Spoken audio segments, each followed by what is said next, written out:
हजरत आदम अलैहिस्सलाम का वाकया। अल्लाह फरमाता है, और मैंने जिनों और इंसानों को अपनी इबादत के लिए पैदा किया है।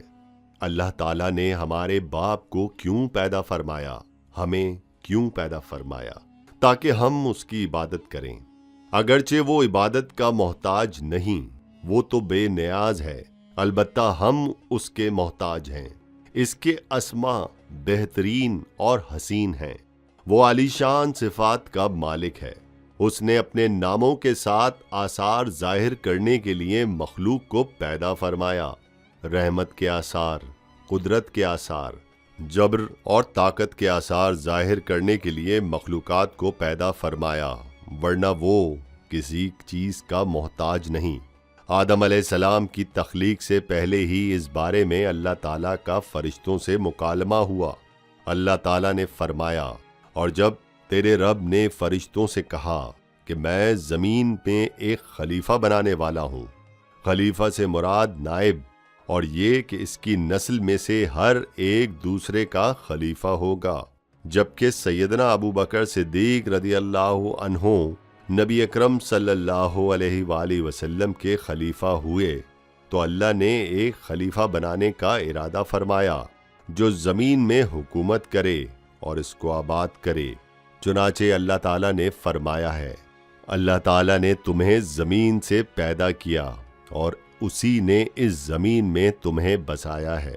अल्लाह ताला का इरादा हुआ कि जमीन को आबाद करवाए, जबकि जिन इस काबिल नहीं थे, क्योंकि उनमें इस कदर अक्ल व दानिश नहीं है कि जमीन को पुररौनक और सरसब्ज़ो शादाब रख सकें।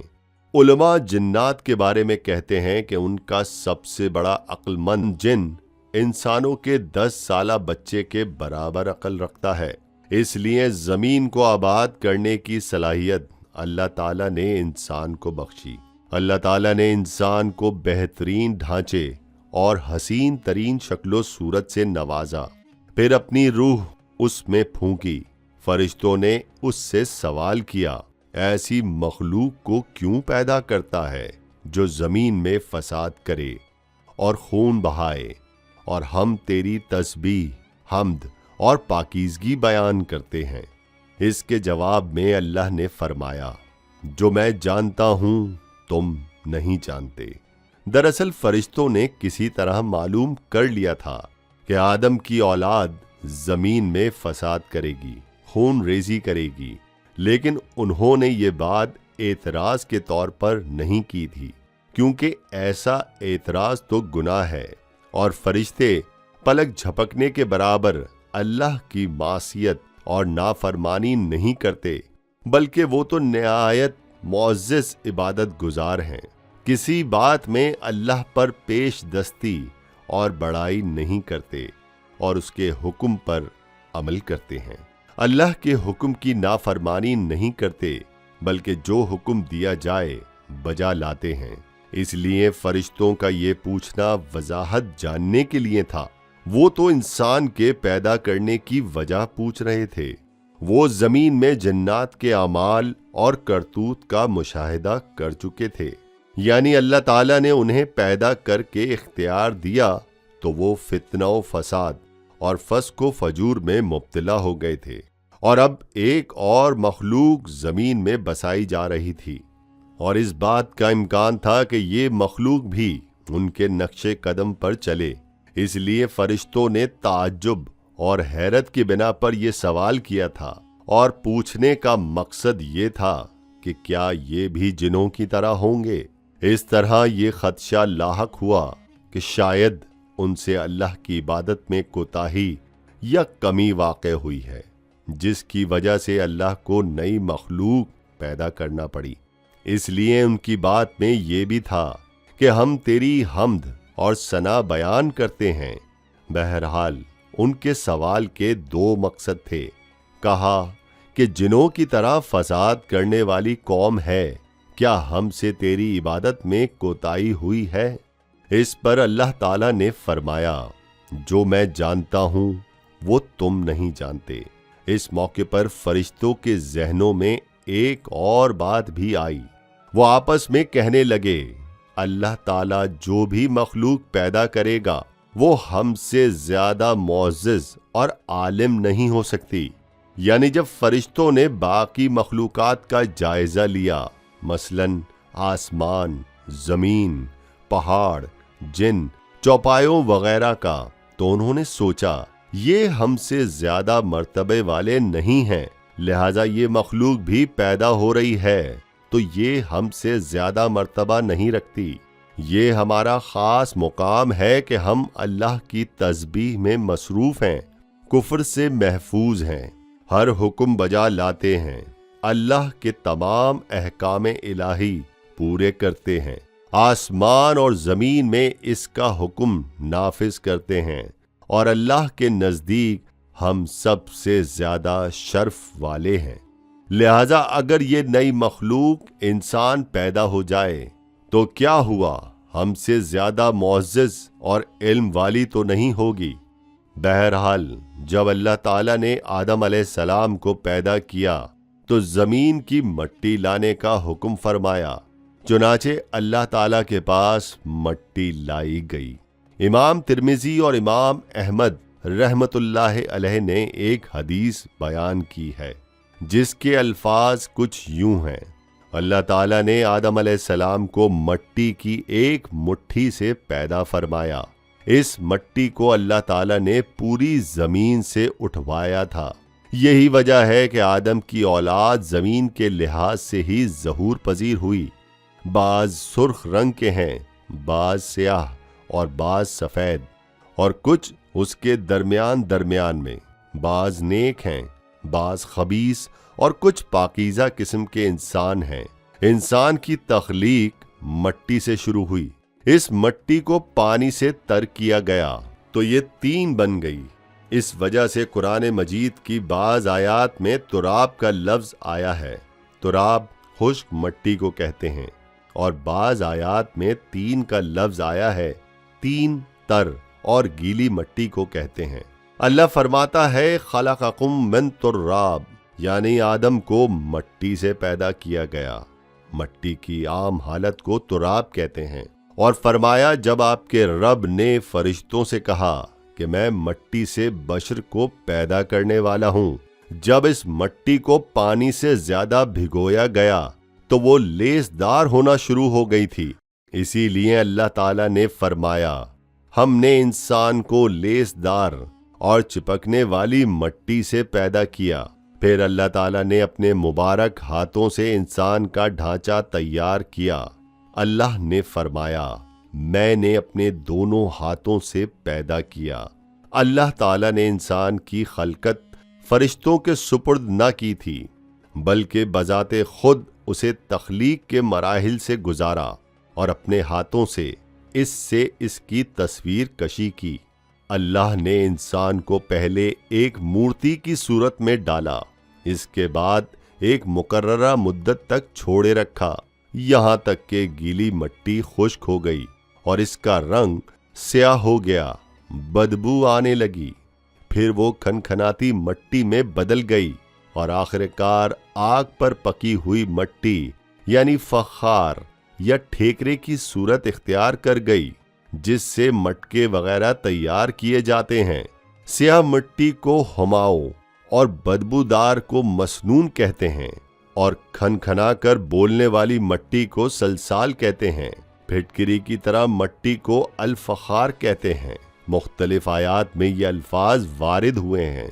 यकीनन हमने इंसान को खनखनाती खुश्क मट्टी से पैदा किया, जो कि बदबूदार और सियाह कारे से खुश्क हुई थी।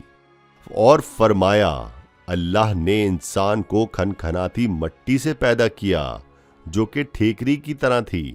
इन तमाम आयात करीमा में कोई तनाखुज, तारुज और इख्तिलाफ नहीं।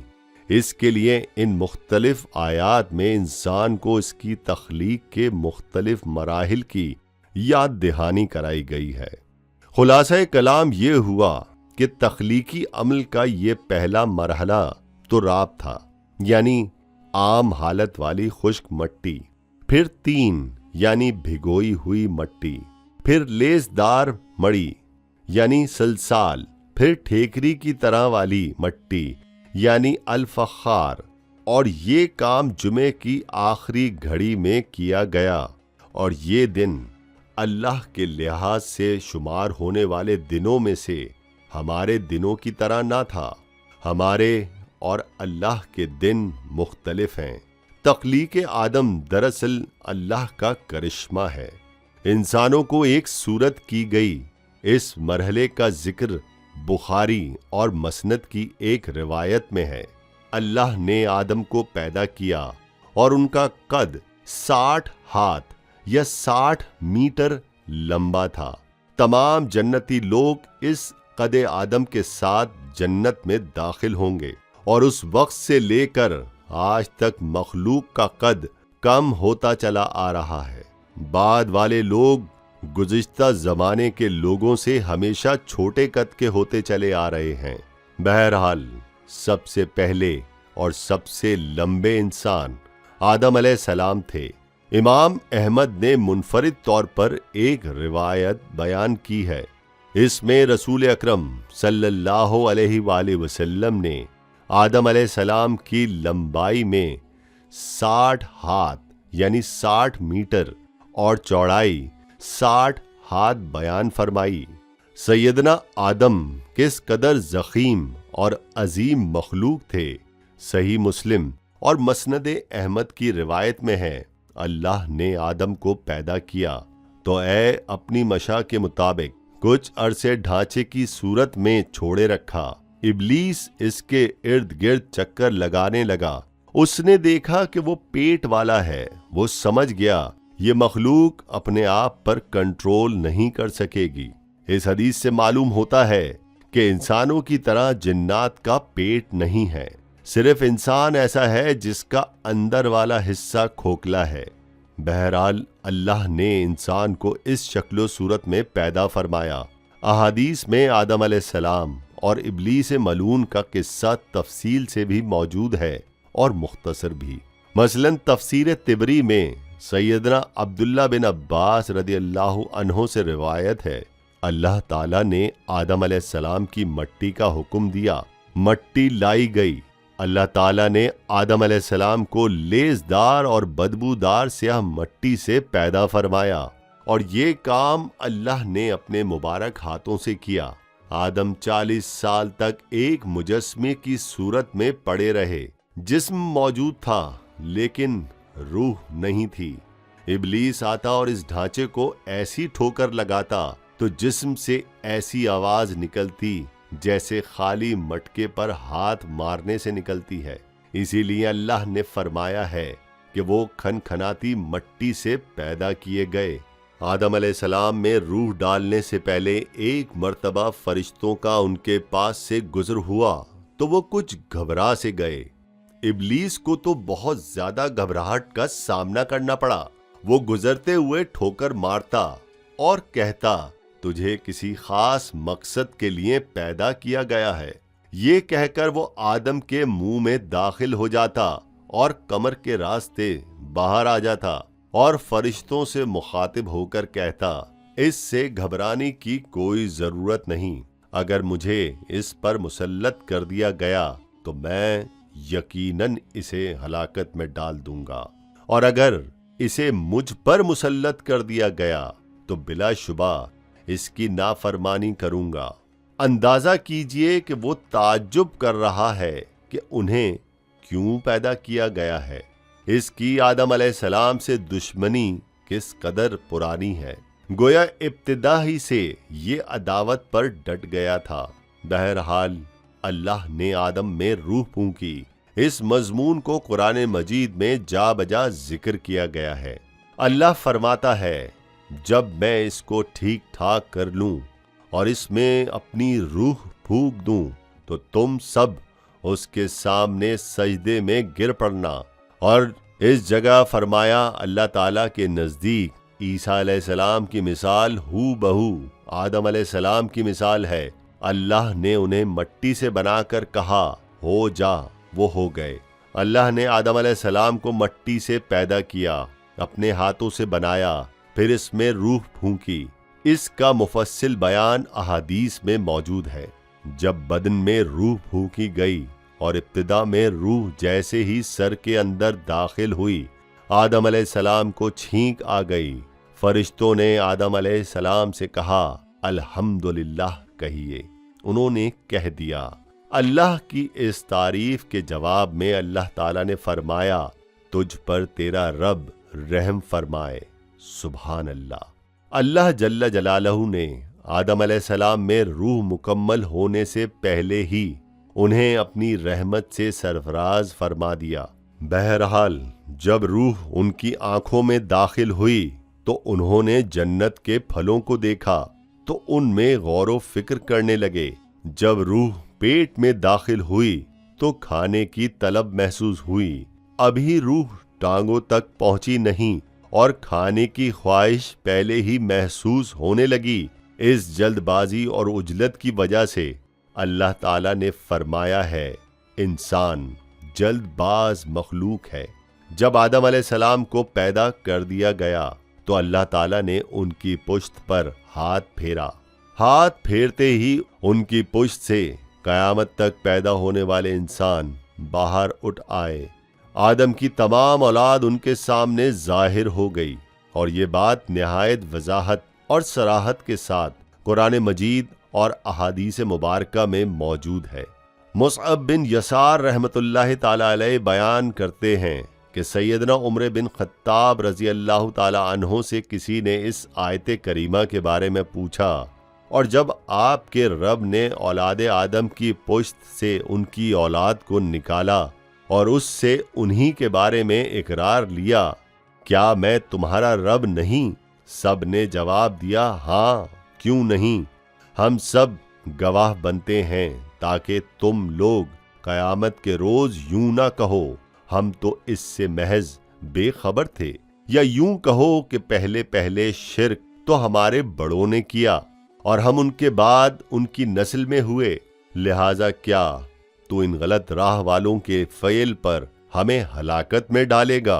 सैयदना उमर रज़ी अल्लाह ताला अन्हो ने इस शख्स के सवाल के जवाब में फरमाया, मैंने सुना है कि रसूल अल्लाह सल्लल्लाहु अलैहि वसल्लम फरमा रहे थे, अल्लाह ने आदम अलैहिस्सलाम को पैदा किया, फिर अपने दाएं हाथ को उसकी पुश्त पर फेरा और इससे नस्ल इंसानी को बाहर निकाला और उनकी तरफ इशारा करके फरमाया, मैंने उन्हें जन्नत के लिए पैदा किया, वो जन्नत वालों के अमाल करेंगे। फिर अपने हाथ को दोबारा आदम अलैहिस्सलाम की पुश्त पर फेरा, इससे नस्ल इंसानी को बाहर निकाला और उनकी तरफ इशारा करके फरमाया, मैंने उन्हें आग के लिए पैदा किया है और ये आग वालों के अमाल करेंगे। इस पर एक शख्स ने नबी करीम सल्लल्लाहु अलैहि वसल्लम से सवाल किया, ऐ अल्लाह के रसूल सल्लल्लाहु अलैहि वसल्लम, तो फिर हमारे आमाल किस हिसाब में शुमार होंगे? तो आप सल्लल्लाहु अलैहि वसल्लम ने जवाब में फरमाया, अल्लाह ताला जब बंदे को जन्नत के लिए पैदा करता है तो इससे जन्नत वालों के काम करवाता है, हत्ता कि जन्नत वाले आमाल में से ही किसी अमल पर इसका मौत से सामना होता है। इस वजह से अल्लाह उसे जन्नत में दाखिल करता है। और जब अल्लाह किसी बंदे को आग के लिए पैदा करता है तो इसे आग वाले अमाल पर लगा देता है, यहाँ तक कि वो आग वाले अमाल में से किसी अमल पर मरता है और इसकी वजह से अल्लाह उसे आग में दाखिल कर देता है। हर शख्स के लिए इस काम में आसानी पैदा कर दी जाती है जिसके लिए वो पैदा किया गया है, लेकिन ये बात जहन में हर वक्त मौजूद रहनी चाहिए कि अल्लाह ने इंसान को इख्तियार दे रखा है कि वो अपनी अक्ल और फिक्र की रोशनी में अल्लाह के अहकामात पर अमल पैरा होकर खुद को जन्नती बना ले, या अक्ल का दुरुस्त इस्तेमाल ना करते हुए शैतान का पट्टा गले में डाले और जहन्नुम में जगह बना ले। ये तो अल्लाह ने इंसान को इख्तियार दे रखा है, इसकी मर्जी कि जन्नत वाले अमाल करे या जहन्नुम वाले। हर इंसान में दोनों तरफ जाने की ताकत और सलाहियत मौजूद है। अल्लाह ने इंसान को मजबूर नहीं बनाया है, अलबत्ता हर इंसान को जो भी रवैया इख्तियार करना था अल्लाह को उसका इल्म था और इसका इल्म बरहक है, इसमें कोई गलती नहीं हो सकती। इसलिए इसने अपने इल्म के मुताबिक तकदीर लिख ली। अब हम जो कुछ करते हैं तकदीर से मजबूर होकर नहीं करते, बल्कि अपने इख्तियार से करते हैं। और चूंकि तकदीर भी अल्लाह के हुक्म से लिखी गई है, इसलिए इसमें भी कोई खता वाक़ई नहीं होती। लिहाजा तकदीर का ये मतलब नहीं कि इंसान तकदीर की बिना पर हिदायत मानने या ना मानने पर मजबूर है। ऐसी बात कतन नहीं। और दुरुस्त बात यह है कि तकदीर का मसला बहुत ज्यादा पेचीदा है और मुश्किल तरीन मसाइल में से है। यहाँ इसकी तफसीर